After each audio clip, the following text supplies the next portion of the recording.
Siyabonga Nkosi yamakhosi, siyabonga ngonyama kaJuda, siyabonga Moya Oyingcwele. We thank you, Heavenly Father. Sibonga ipresence yakhe in this place, uNkulunkulu namandla. Siyabonga Nkosi, ayikho enye indawo besingaba kuyona Nkosi ngaphandle kwalena Nkosi. Babona amandla ekuseni abantwana bakho bagcinile.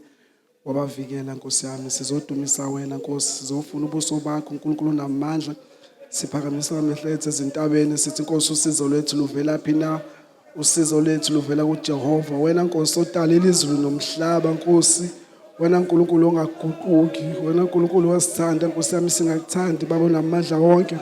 Baba sikonile Nkosi yami baba namandla kodwa Nkosi wena wachuza Nkosi ukunikela ngendodana yakho Nkosi ukuphela kwayo uJesu Kristu Nkosi onamandla wonke, because you wanted a reconciliation nomuntu Nkosi yami. Baba umuntu owamdalile kuba kufuze uNkulunkulu namandla akukhonze baba namandla wonke. Siyabonga Nkosi kuseni nangalesikhathi baba sizodumisa wena uNkulunkulu namandla. Sibabaza wena sithi akekho njengawe, akekho ofaniswa nawe, akekho umuntu uNkulunkulu singamdumisa baba. Ziveze Nkosi kuseni baba, sibonakalise Moya Oyingcwele. Sibonga ipresence yakho Nkosi in this place.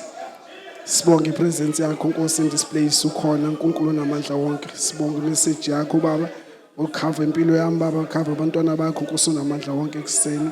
In Jesus' name, hallelujah, amen. Hallelujah bazalwane. Hallelujah bazalwane. Ngicela nje sithi ukusondela ngala bakithi. Ngiyacela nje sisondele. Nani bazalwane ngalapha nithi ukusondela ngala singaqhalelani kakhulu.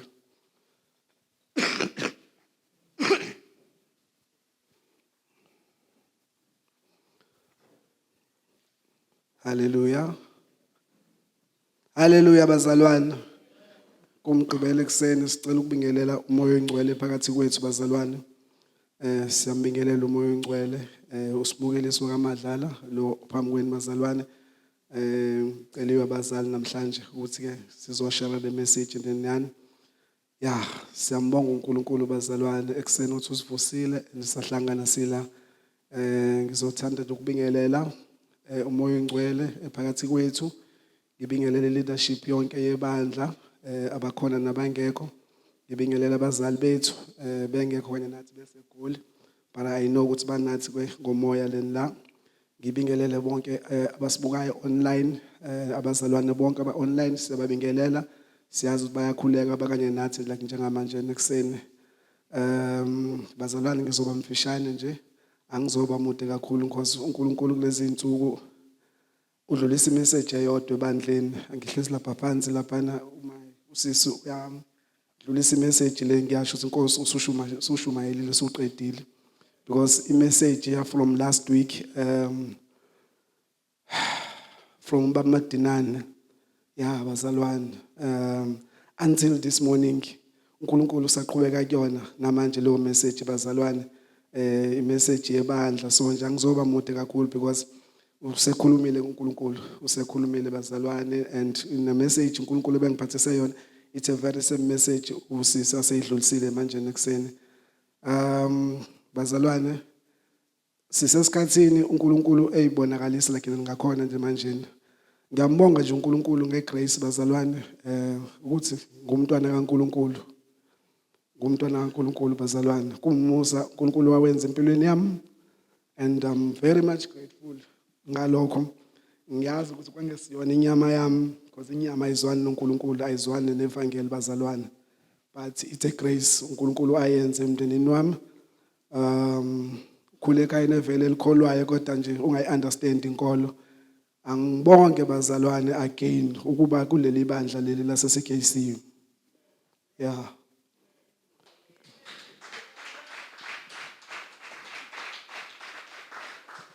Angazi uNkulunkulu wayethatha kanjani impilo yami bazalwane. Angizosekhaya lakithi elikholwayo vele but angilethela eCKC. I believe ukuthi uNkulunkulu kuningi befuna ukutshengisa ngempilo yami bazalwane, ningixolele bazalwane. Yeah. Sometimes ngivele ngibe emotional bazalwane then. Yeah, ningixolele bazalwane. Yeah, ngivele ngibe emotional bazalwane. Mambuka uNkulunkulu impilo yami. the way ayiphethe ngobnono ngakhona. Yeah, uyiphethe ngobnono bazalwane uNkulunkulu impilo yami, umndeni wami. And I believe ukuthi uNkulunkulu iningi message asangiphathise yona kumele ngidlulise ebandleni kaJehova. Yeah, ngiyambonga bazalwane. I prayed and ngiyabonga imkhuleko yenu bazalwane, because if it wasn't for imkhuleko yenu nesikhulekela ngabe angikho la. So I believe ukuthi imkhuleko yenu bazalwane, khulekela mina, nikhulekela nabangekho, nikhulekela wonke umuntu bazalwane. Ingakho ke nisilani namhlanje. So sikhuleke bazalwane. Sikhulekela imindeni yethu, sikhulekela izihlobo zethu, sikhulekela wonke ibandla laJehova bazalwane. uNkulunkulu ufisa ukuthi bonke abantu basindiswe, bafinyelele kulazini iqiniso. So sonke sine assignment bazalwane. If umndeni wakho ungakasindiswa, abangani bakho bengakasindiswa, emsebenzini abantu osondelene nabo bengakasindiswa, you must know ukuthi uNkulunkulu kune assignment asayibekile kuwena and kusenomsebenzi okumele wenze. uNkulunkulu abekelanga ukuthi then kube yithina esihlale la sijabule si holy sidumisa uNkulunkulu, but uNkulunkulu usibekela ukuthi siphume ngaphandle sibe yisibuko, singabe isibane esikhanyayo but sisifake ngaphansi kwetafula. Asibe isibane esikhanyayo sikhanye ngaphandle sikhanyisele izwe lonke. Yabo bazalwane, ukukhonza la ekhaya ukwenza ngisho uhamba ngisho emgaqweni noma uthi uyaposta noma uthi uyakhuluma nje kuthiwa usonda ukhonza lapha kaBaba Mahlaba. I remember even yesterday there was even a friend of mine, it's a guy bengikhula nje naye sifunda nje esikoleni, and then he just sent me a message because we just sanda kubonana. I think it's been 20 years mhlawumbe sayigcinana ke nesafunda high school. Uyangibuza ukuthi ngena ngasikhatsini kwisonto kaBaba Mahlaba. This guy ngiyamtshela ukuthi okay no sinama service awu2 khona eseverele mkhona nenye ela eThekwini, so wena ongayijuzela ukuthi ufuna ukuye kuza kuyona yipi. Washo wathi my brother, I'm coming to your church then next week because ngibona indlela uNkulunkulu akusize ngayo, and ivangeli kaBaba Mahlaba sayilona vangeli esilibonayo eliphilisayo. Ngasho ngathi bazalwane masamba la ngempela eminyango la ungayitshela ukuthi wena nje uyakhuluma uyashumayela noma uthi uyaphila, kanti akuphili wena, kuphila uNkulunkulu uqobo lakhe. Ubaba Masitenge last week he spoke about ukuthi simele ukufa enyameni, simele ukufa enyameni, kungabe kusavela nensina but kuvela uThixo uqobo lakhe.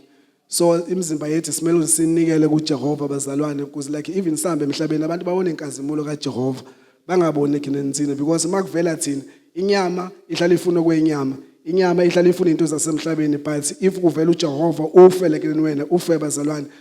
Otherwise if singafi bazalwane uNkulunkulu ngeke azavele kini kuthini, simele ukufa. I understand ukuthi kunzima ukufa, ubaba ukakasho ukuthi wonke umuntu unoGoliath then bakhe, but oGoliath yibo laba esobaletha nela, singoDavid bazalwane, singabanqobi, sibo labo Goliath esobaletha la because siyaphikisana nenyama. As long as sisavuka like nekuseni sithi uNkulunkulu usinikezile like another chance, we need to come here sizofight silwe nalabo Goliath laba ababilisona nezimpilo zethu. And the way even ngakhona kumele sibabuke ngakhona oGoliath bethu bazalwane, we need to look at like uDavid. uDavid, he was just a young boy. He was just a young boy, but the way wayembuka ngakhona uGoliath, wabona nje indoda nje umfanyana nje omncane azomnquma ikhanda like yena aqede then ngayo, because wayazi ukuthi akabuki yena ukuthi ungakanani, but ubuka lo ngaphezulu kwakhe, ubuka uNkulunkulu like yena kuyena lo omphethe, uNkulunkulu amdumisayo ukuthi uNkulunkulu onakho konke. So even how we look at our challenges, how we look at our life, we should look at our life like exactly like njengoGoliath bazalwane. Even kulesikhathi samanje uNkulunkulu uzovusa uGoliath ke nibe ikhathi zokugcina bazalwane. I must say that siphelile bazalwane isikhathi like then uMadina noshilo last week uthi isikhathi like sokuthi it's a church as normal. If you wake up ekuseni and then you're coming to church and uzosonta noma uzodumisa noma siphelile bazalwane, asekho leso sikhathi. Jesus is coming bazalwane. uNkulunkulu uvusa abantu bokugcina. We find ukuthi kunomuntu ona 20-30 years kade aqala ke nokukhola uNkulunkulu asindisa umuntu then manje la in the next 2-3 weeks or 1 week enze imlingo aphilisa abantu basindiswe, because uNkulunkulu ufuna ukuyibonakalisa. Usathane uphumile ugcwele umhlaba wonke then ulwisana ke nabantu baNkulunkulu nendumiso kanjalo uJesu uyazi uzolanda ibandla lakhe. So that is why evusa like then abantu bokuzikhathi zokugcina abazokwenza izinto zenzeke bazalwane. So I must nje ngiwone bazalwane ukuthi it's not a church as normal. It's not a church as normal. If uvuke ekseni kuyabanda nje kunje uzodumisa endlini kaJehova, just know ukuthi nena uvukeleni. You can't just waste your time and then just wake up in the morning and just say uzopraise uNkulunkulu. But ke ukudlulisa nje imessage yami bazalwane kunamavesi nje which is ngizoedelela ku message ubaba uMadinane. Actually this week I had a time nje uNkulunkulu wahlala nami ngingakazi ngisho ukwazi ukuthi ke today uNkulunkulu ufuna ukuthi ngizoserve. But kunamavesi then uNkulunkulu was sharing it to me. Which is ngizocela nje ozongifundela nje wona just amavesi nje a few bazalwane. And I was not here on Sunday, but I watched iservice kaBaba Madinane like while ngihlezi nje ngifunda iBhayibheli ngifunda preparing for my service, and I was so bazalwane I don't know kwenzakaleni ngibuka like imessage uNkulunkulu ayithumelile like kumina namavesi bengishumayela kona and exactly lento uBaba Madinane ebekhuluma like ngayo.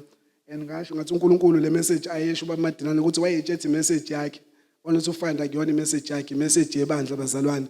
And it's a very same like le message uNkulunkulu athe ngidlulise ebandleni because uNkulunkulu bazalwane ezebuye ezolanda ibandla lakhe ufuna ukuzolanda ibandla elingenamabala ibandla elispotless bazalwane uBaba Khumalo uhlala eyisho you want to get a church elispotless elingenambimbi bazalwane uNkulunkulu ufuna ukuzolanda ibandla elispotless. So it's very important ukuthi sikhulekisane bazalwane silethe konke kuJehova konke letha konke kuJehova masila sizothwalana bazalwane.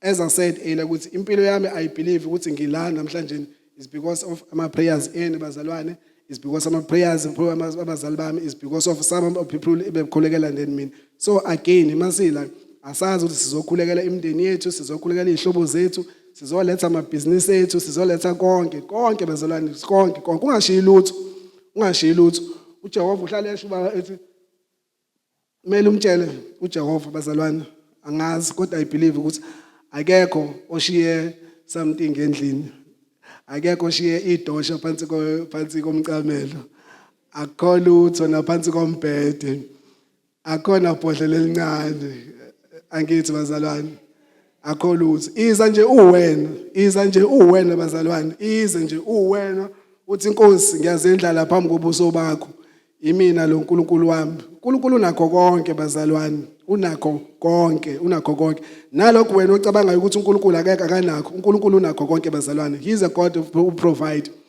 wayengeke azasidale bazalwane ebephinda azosihluphekisa yabo even kuthiwa noma sihamba esithunzini sethu lokufa it's just a matter of time. It doesn't mean lelo thunzi lokufa lelo sikuchaza ukuthi seliyakubulala siyadlula ezimeni uNkulunkulu uyasitesta uyasidlulisa ezimeni but eventually uzophumelela bazalwane eventually then something's going to happen. So ningasabi bazalwane.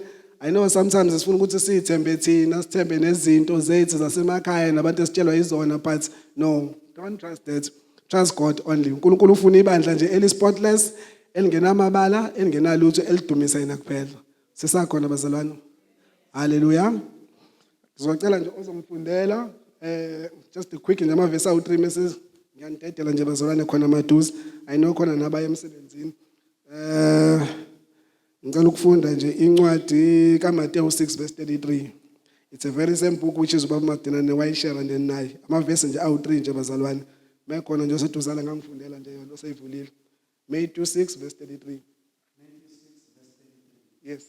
Kodwa kuqala umbuso kaNkulunkulu nokulunga kwakhe khona konke lokhu kuyakwenzelela kini.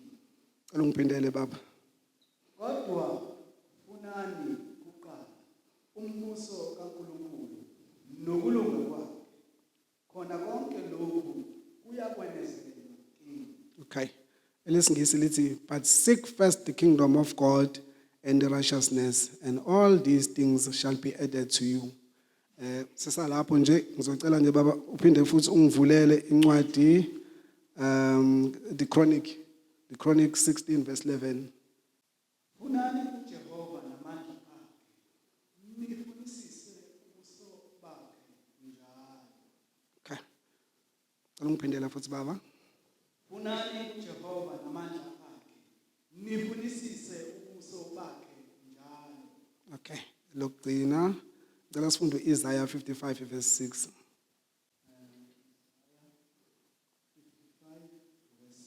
Yeah.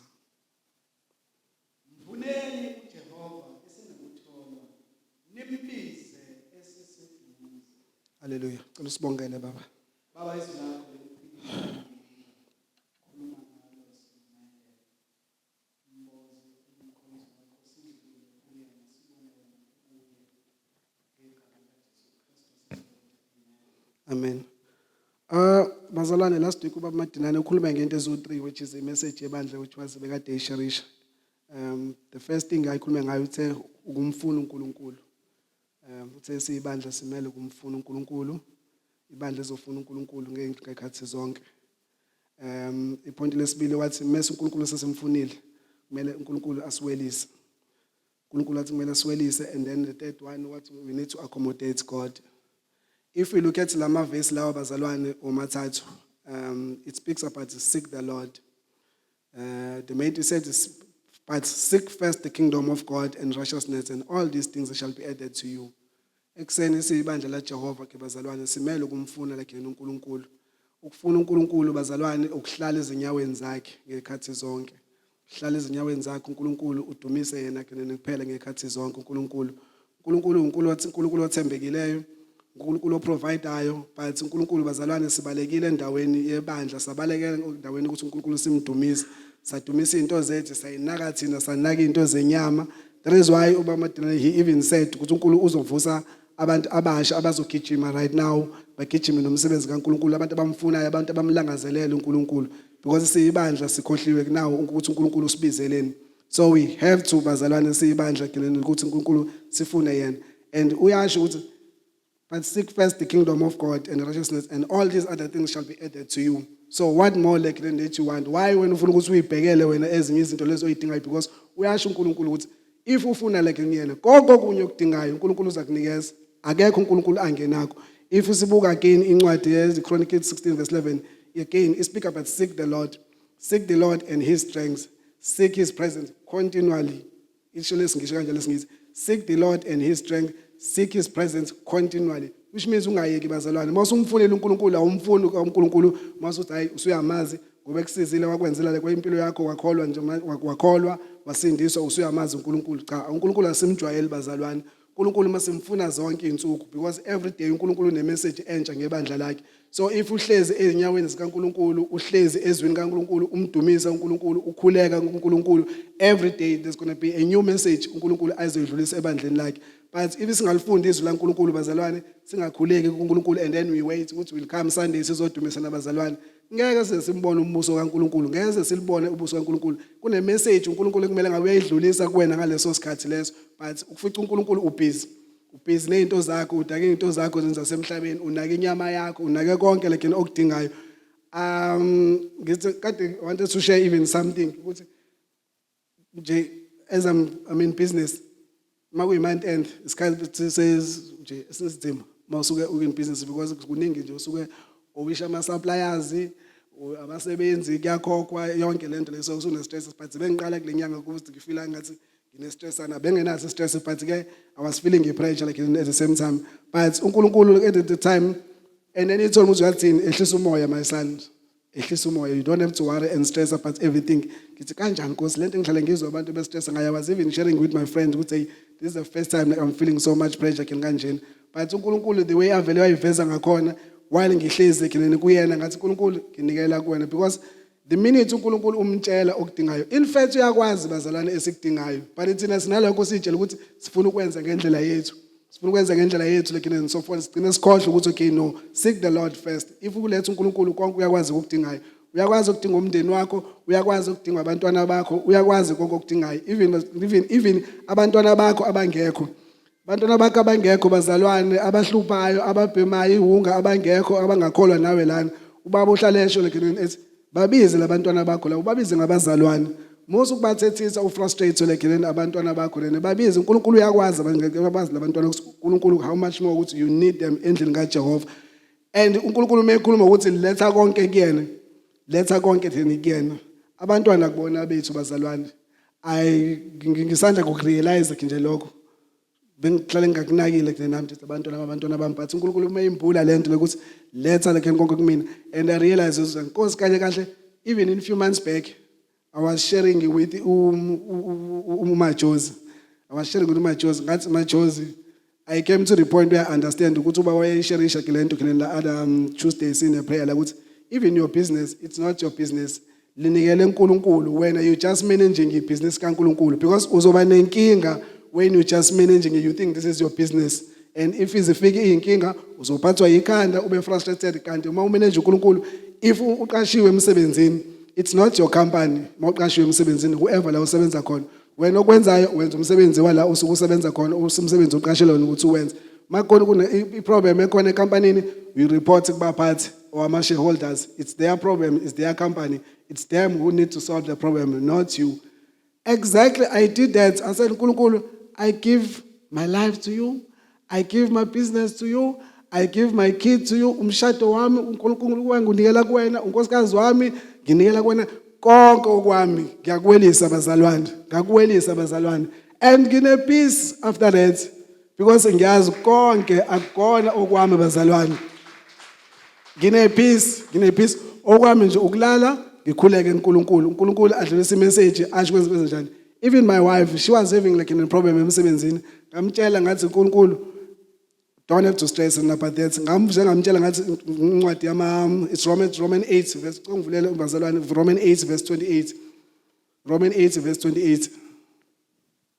Quickly nje sizothandaza khona manje bazalwane.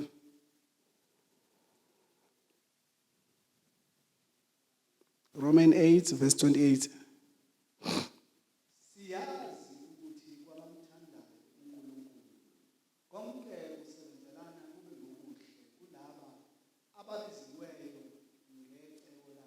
Exactly. Cela uphinde futhi baba sorry ukuphindisa. Siyazi ukuthi kwabamthandayo uNkulunkulu konke kusebenzelana kube kuhle kulaba ababiziweyo ngecebo lakhe. Kunjalo bazalwane.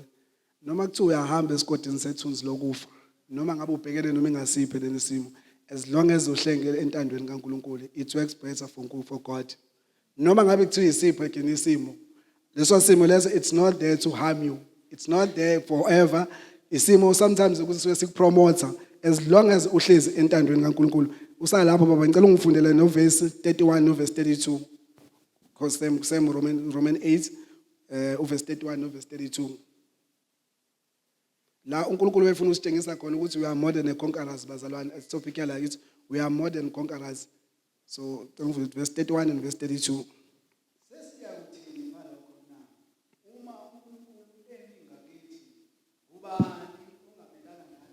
Hallelujah. Yena ongayikhodlanga eyakhe kepha wanikela ngenxa yethu sonke. Ungaba kanjani ukuba angasiphi konke kanye? Hallelujah. Cela ungiphendela futhi labo baba. Yena ongayikhodlanga eyakhe indodana kepha wanikela ngenxa yethu sonke. Amen. Ungaba kanjani ukuba angasiphi konke kanye nayo na?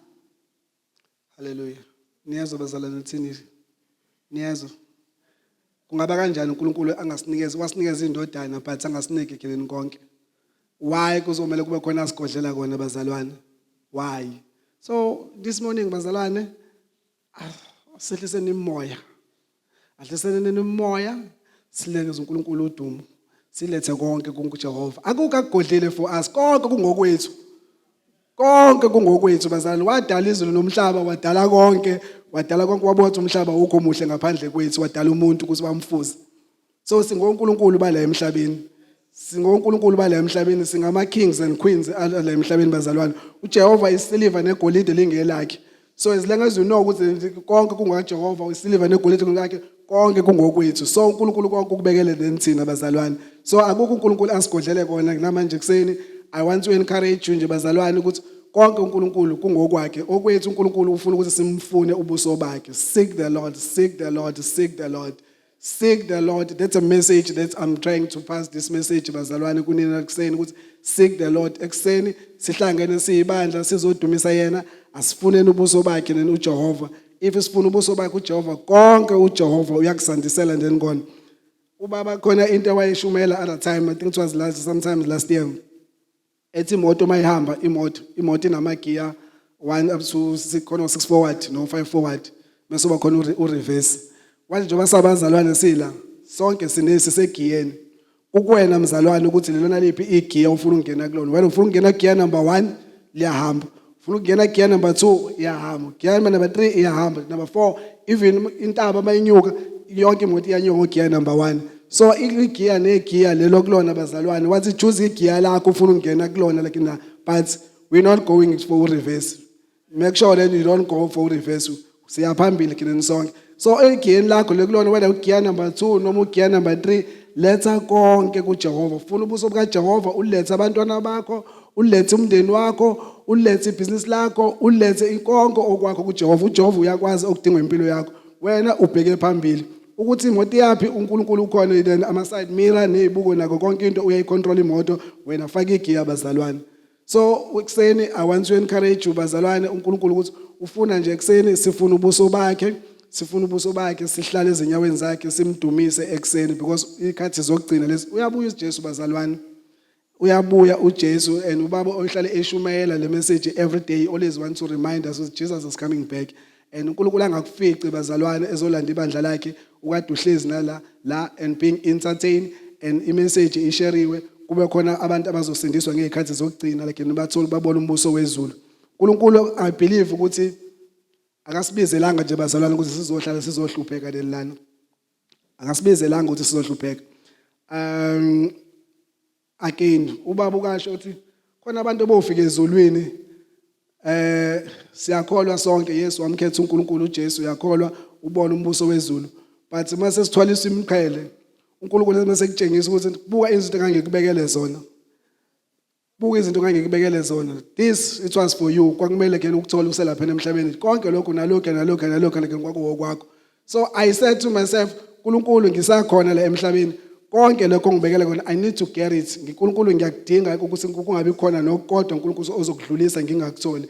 Okwami ukuthi ngifune umbuso wakho, but I believe ukuthi konke lokho ngibekele kona uNkulunkulu ngimele ngikuthole bazalwane.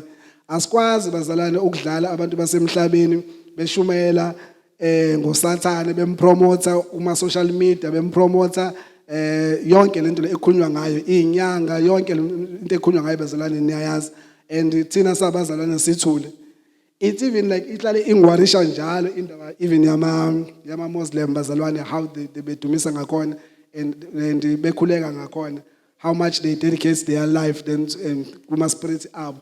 They pray I don't even know how many times, or 5 or 6 times in a day, but thina sabazalwane ukhuleka nje kabili ekseni, ukhuleka entambama like ulala usuqedile umkhuleka njalo uNkulunkulu, and you expect ukuthi there's a message uNkulunkulu azidlulisa, and you expect ukuthi khona ushintsho oluzoshintsha empilweni yakho.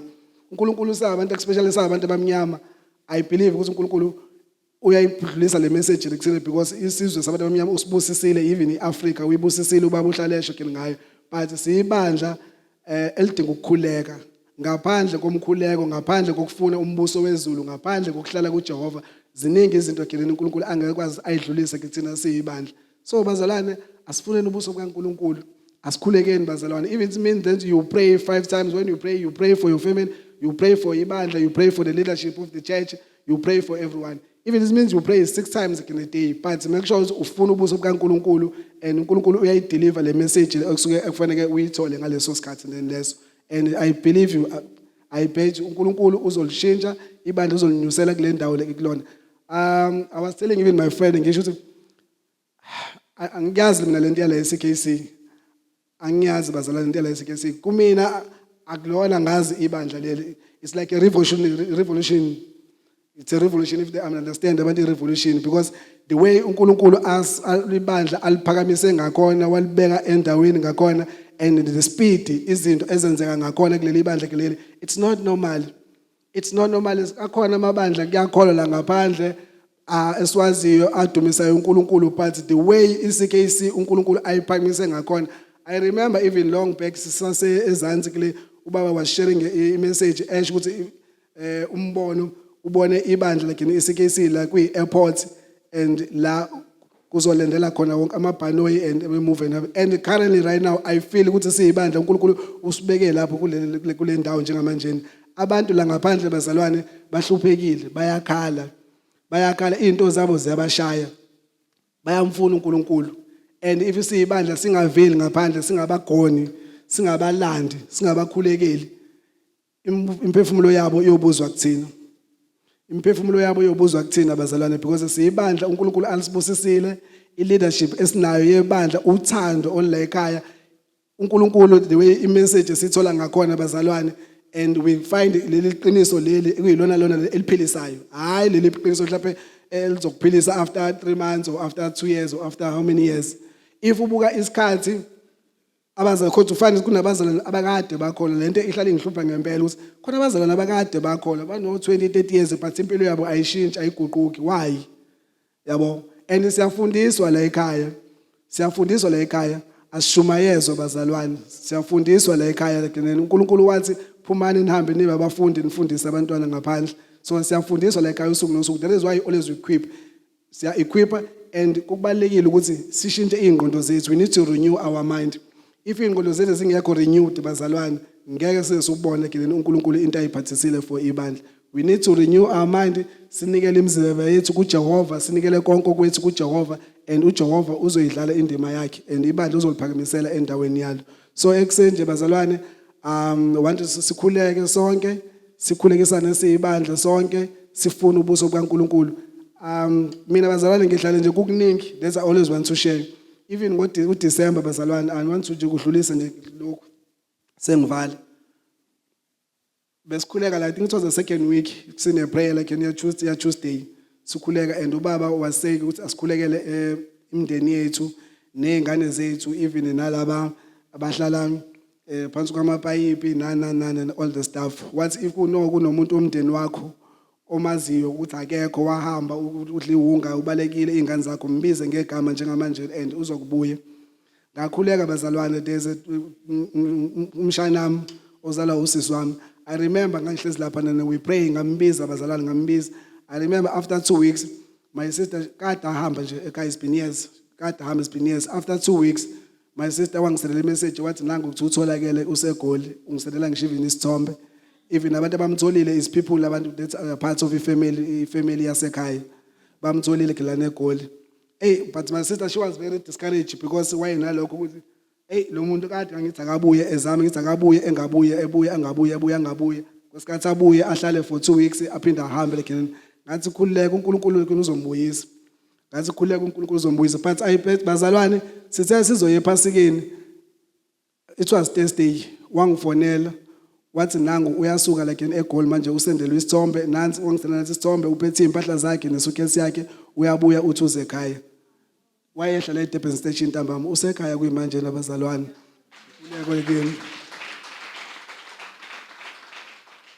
umkhuleko lekuyeni bazalwane I'm trying to share ukuthi uNkulunkulu masihlangene sikhulekisana siyibandla akukho angakuphendula bazalwane ungawuthathi kancane lo mkhuleko namhlanje ungawuthathi umkhuleko kancane umuntu ukhuleko wa Tuesday letha konke kuJehova uJehova uyakwazi ukudingayo okubalekile is just to seek the Lord ngizocela nje ubaba Nqumalo asilide ngomkhuleko sinyukele entabeni bazalwane sibike imndeni yethu sibike konke kwethu silethe konke kuJehova sisukume siyibandla ngiyabonga bazalwane